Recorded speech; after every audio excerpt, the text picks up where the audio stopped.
Hello there, welcome back. In this video we're going to be taking a quick look at the Campark 12 megapixel game camera. Now this is actually the cheapest one that I have ever had. This at the current time when I'm reviewing this is under 50 English pounds, which is very cheap for a game cam. Well, ultimately it's all about the quality of the video and the quality of the pictures. So later in the video you'll see what I have shot using this game cam in roughly 2 weeks on trial. It's been set in various places, in woodland and open fields, in all sorts of conditions as well. We've had fairly poor weather in the last 2 weeks, so it's had very cold. I think it got down to -8 centigrade. We've had a little bit of snow, we've had a lot of wet, we've had driving rain. We've had a little bit of sunshine, but not much, so it has been well tested, and it needed to be, because this is the first one that's been IP56. 56 is dustproof and weatherproof, fully weatherproof, so you can stand there with a hose on it, or have it in driving rain and it would not let water in. Now this has got the full 42 infrared LEDs on here, so it does throw light out, albeit invisible light, or largely invisible light, to a good distance. And that distance is roughly 75 feet or 22 meters.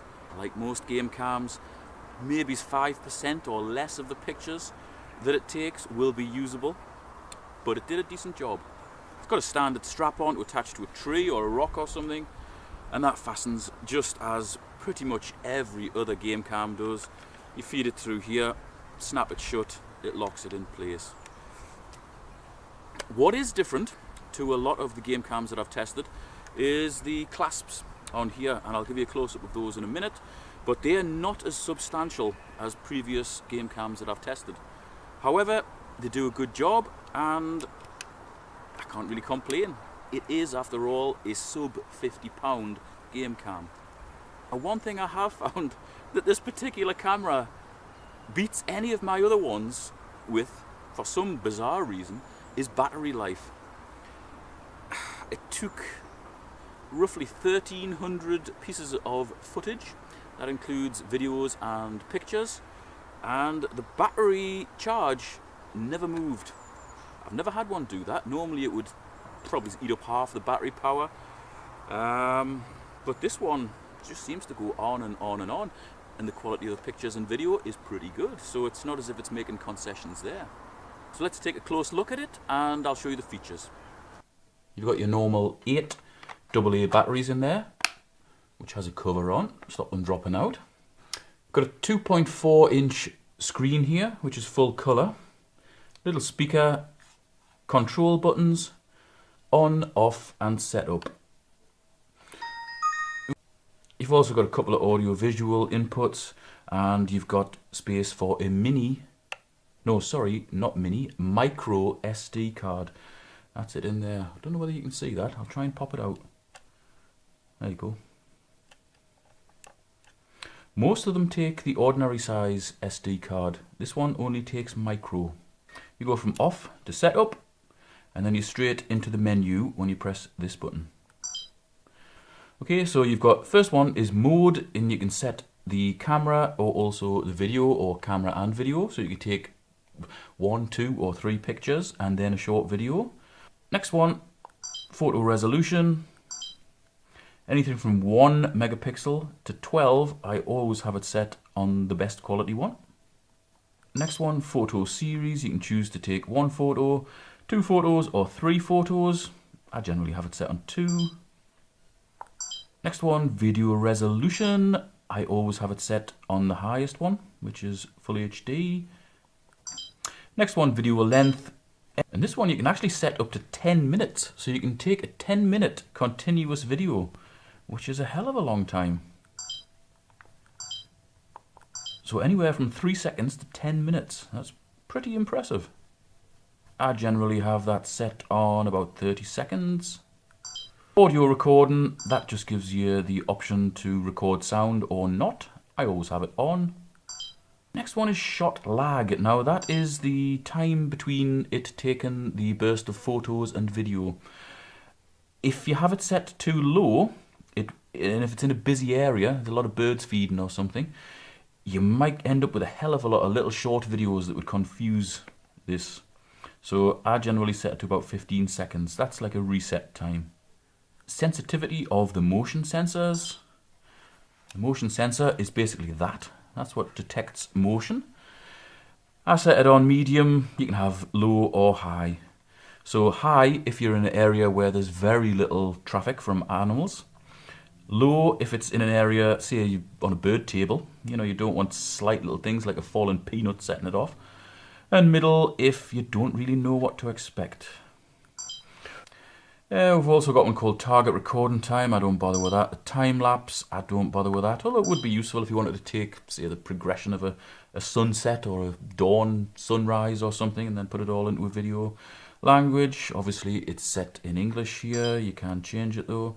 Time and date. I do have the time and date set on this thing, but it doesn't show on the photos.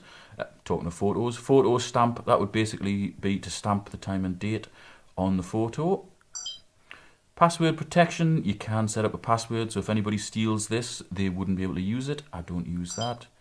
Beep sound, that takes the beep off the control panel.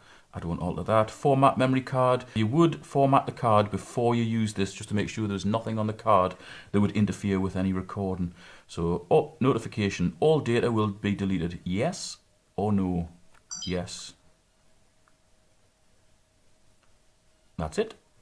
It's formatted, ready to go. Serial number, that's just the number of this particular model. Don't need that. Reset settings, that would take everything back to a default. Don't need that.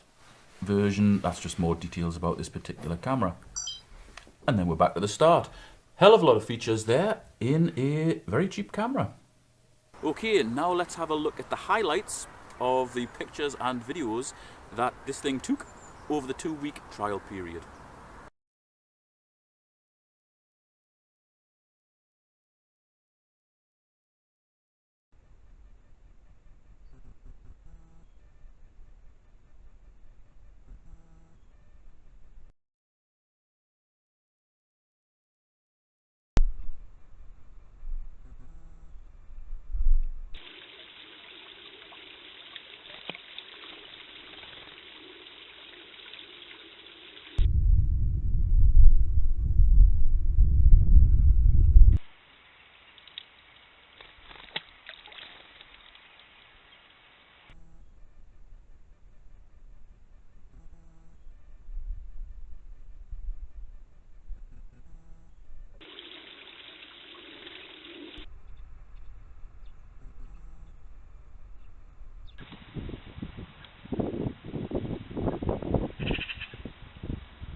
And now you probably want to hear what I think of it.